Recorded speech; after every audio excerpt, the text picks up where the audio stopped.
Theodore Beza, Icones, Philip Melanchthon, Episode 5.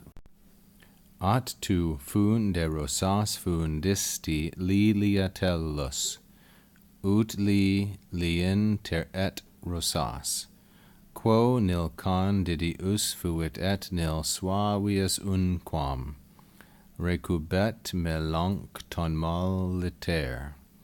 Et gravis huic ut sis cavaias juvenis vesenexve, qui ne meni vixit gravis. This is the second part of Beza's poem on Philip Melanchthon, and the meter is one line of dactylic hexameter. Each couplet is one line of dactylic hexameter, and the second line is rather unusual. These lines, they are iambic dimeter, acatalectic. Iambic dimeter, acatalectic. So, I count myself a student of Greek and Roman poetry. I've read a variety of meters. These lines and this meter is unusual enough that a trip to the grammar book was necessary. Beza is showing off his versatility and obscurity as a poet. So what does it mean? At tu, but now, you, O earth, tell us, and this is feminine, singular, and vocative. But you, earth, pour out, funde.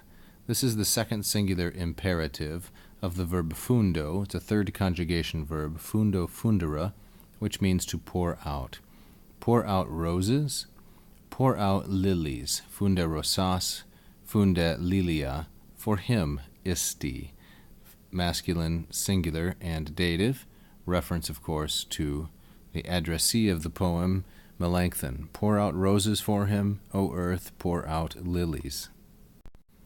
As, among the lilies, inter lilia et rosas, and among the roses, these are both accusative and plural, objects of the preposition inter, which patterns with the accusative.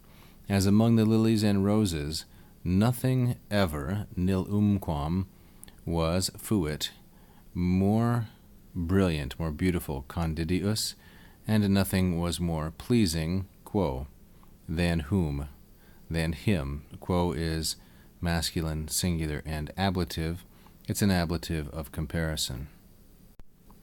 To make it a little more idiomatic in English, we can say, in order that, amid the lilies and roses, Melanchthon might lie in rest, gently or comfortably, maliter, Melanchthon, than whom there was never, umquam, anything more beautiful and more sweet, more pleasing. This verb recubet is the first conjugation verb recubo, recubare, and thus here in the subjunctive, as that E indicates, it's patterning with ut as a purpose clause. Now here in the concluding couplet, Beza turns from addressing the tellus to addressing the passerby, Euenus and Senex, the young man and the old man. And he says, Kawaias, beware, be on your guard, O young man or old man, whoever passes by, that you not, utsis, be heavy upon him, that you not tread heavily upon huic. Huic in the masculine singular dative has reference to Melanchthon, who lies here below the ground. And kawaias with the subjunctive cis, kawaias introduces a kind of clause called an indirect command. Beware that, don't do this. And ut is a command that it not happen, contrary to what we might normally expect, whereas ne is a command that it should happen. So here we have the negative kind with ut. See to it, kawaias, beware, young man or old, that you not walk heavily or tread heavily upon him who, meaning Melanchthon, when he lived, vixit, was heavy or grievous to no one. Nemine here in the masculine singular dative. So part of the charm of this concluding couplet, maybe the whole of the charm, rests on the equivocation surrounding gravis.